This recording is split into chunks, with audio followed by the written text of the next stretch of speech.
early pay discussions can screen you out.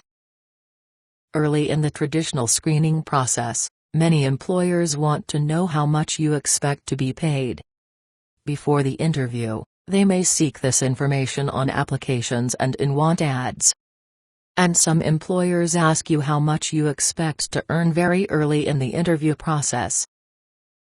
Just why is this information so important to them? The reason is that many employers don't want to waste their time with people who have salary expectations far above what they are willing to pay. Put simply, they want the information so that they can screen you out. Employers look for ways to eliminate as many people as possible during the early phases of a traditional interview process. There may be many applicants for an opening, particularly if the job was advertised or is reasonably attractive in some way.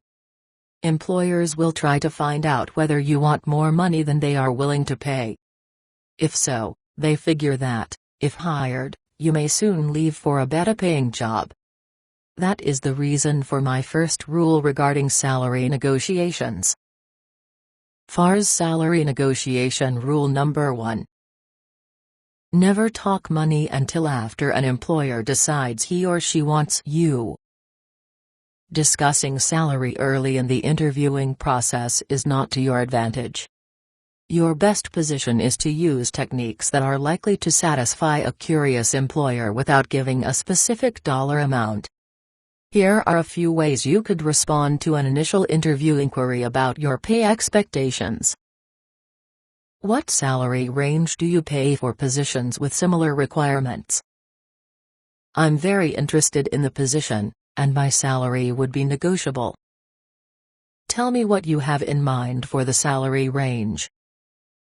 I am interested in the job and would consider any reasonable offer you might make.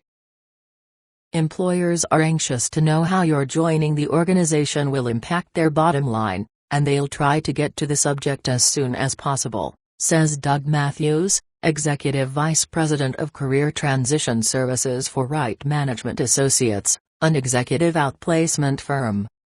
Salary issues are the main reasons candidates are knocked out of the running during the screening process, according to outplacement industry surveys. Responding appropriately to salary questions can get you past screening interviewers, who rarely have authority to negotiate salaries, and in front of decision-makers with whom the real negotiations take place. So always defer the question as many times as you have to until you are sure it's the real thing and not just part of a screening process. Then, when the timing is right, maneuver the interviewer into naming the starting point. Just remember the most important rule of salary negotiations: the one who speaks first loses. With a bit of luck, stall tactics such as these will get the employer to tell you the salary range or at least delay further discussion until later, when it matters. If that doesn't work and the employer still insists on knowing your salary expectations, there are still some things you can do.